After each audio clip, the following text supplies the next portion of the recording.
There's a well-known quote which says, life is what happens to us while we are busy making other plans. It's this unpredictability, hence unpreparedness, is what makes life so fragile, yet so beautiful. Friends, some 20-25 years ago, I lived a life that many would only dream of. I always wanted to be an acclaimed artist and be at top of my game. I came from Nepal and actually managed to be a popular and successful actress in Indian film industry. About 80-odd films in 5 different languages, multiple awards.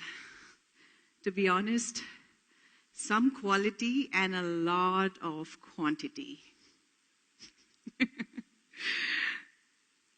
Everything that I had dreamt of, in fact, more than what I had dreamt of, was happening to me.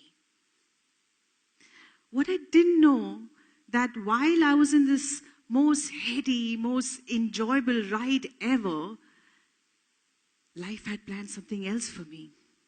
That I would be thrown into a whirlwind of things where slowly I'll start to lose it all. Initially, it started subtly, like I signed a bad film, which flopped, and I got a bad review. And then there was another, and another, and another. But I didn't care, because even then I had some good directors wanting me in their film.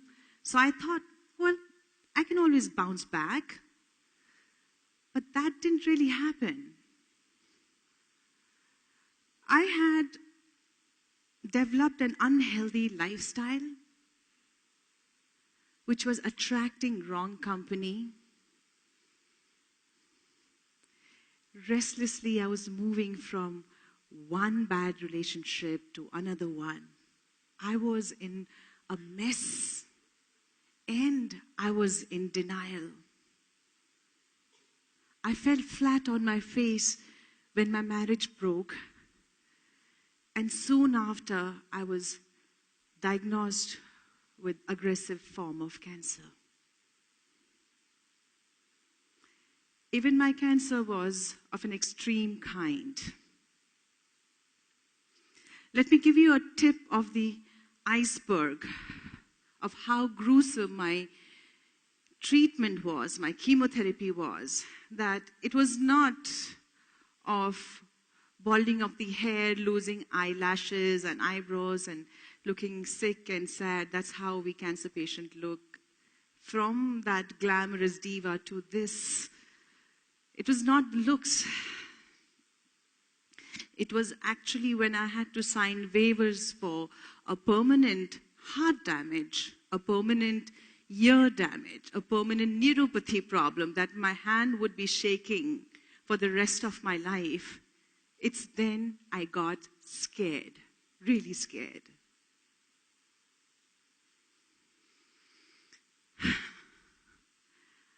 I started to worry that maybe these were my last days.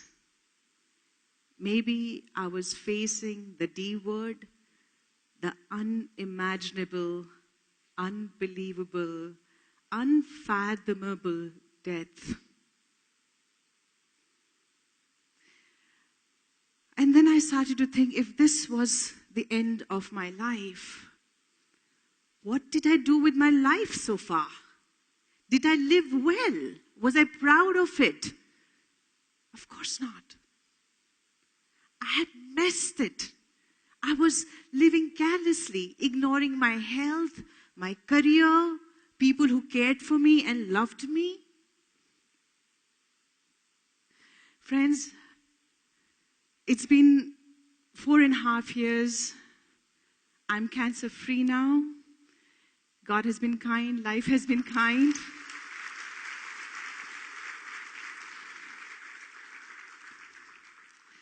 Not a single day that goes by that I forget the promise I made to myself when I thought I was dying.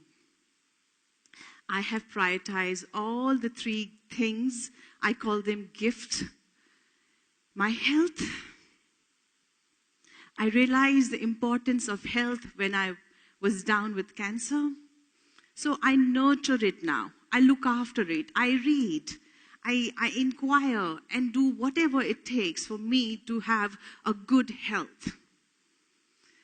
My relationship with my family is much more filled with respect and trust, because they were the only people who were with me from the beginning till the end. My friendship. I used to have entourage of friends, huge circle of friends. But today I have handful with whom I share a deeper bond, more meaningful friendship. My work. I realized I'm an artist in my heart and my spirit, so I need to be challenged for me to grow as an artist, to be satisfied. So I pick and choose films carefully, not carelessly the way I was doing before. I also got fourth gift, and that is realization of value of service, of contribution. I would like to share a story. When not too many people were visiting me in hospital, there was this lady who would come and be with me on Sundays. She's a doctor, a pathologist in Cornell Hospital in New York. Her name is Dr. Navneet Narula. And she would come sit in that uncomfortable chair of hospital, and spend the entire day with me. I was very intrigued because she was very busy. So I asked her, why are you doing this?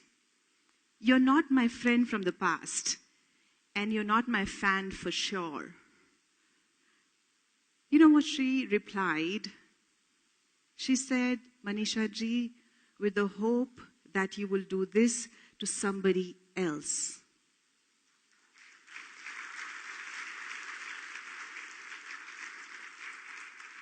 How simple yet so profound, isn't it? That's when I made a promise that if I get a second chance to life,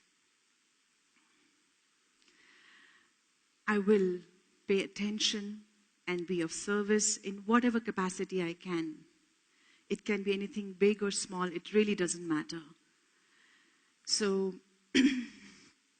when earthquake hit Nepal, I had gone there, and with the help of UNFPA, we did a campaign called Dignity First.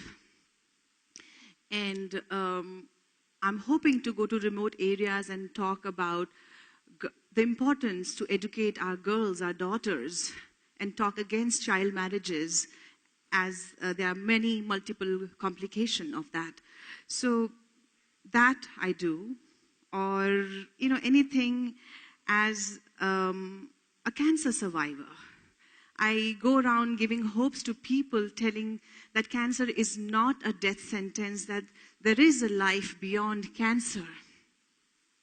Or it could be anybody, and it could be a friend who's reached out to me and needs my patient hearing, anything. So I do that now.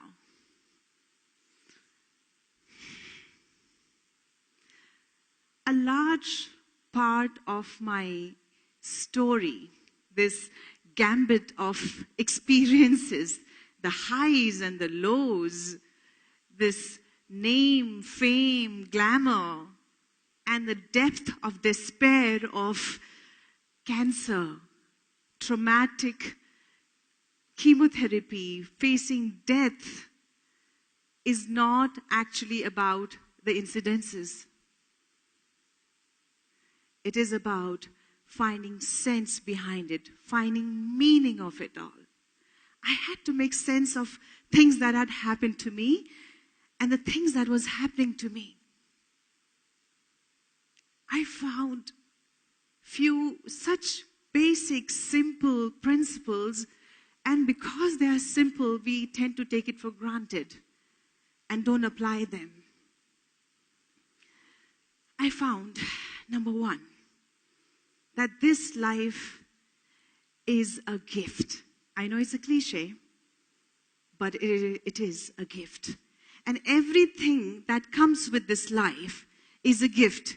This body is a gift. We need to nurture it, look after it, be grateful. We need to embrace that. People who cross our path, they are a gift. Number two, the importance of introspection. We need to dive into depth of our being, of ourself, to discover our truth and live our truth.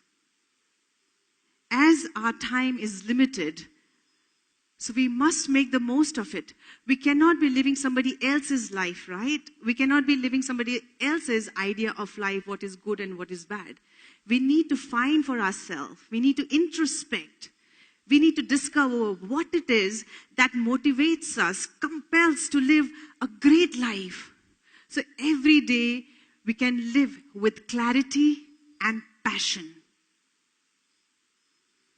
Number three, no matter how we want to be prepared, there will always be a surprise. Life will throw some challenge from somewhere that we are not really fully prepared. But we have a choice. We can either be consumed by it, become victim and make that larger than us and get defined by that problem, or we can turn it around into a platform for our growth. Because there is a message, there is a lesson underneath every problem that we face. We can make a worse situation of our life into a narrative of triumph. The wisdom and the courage is all within us.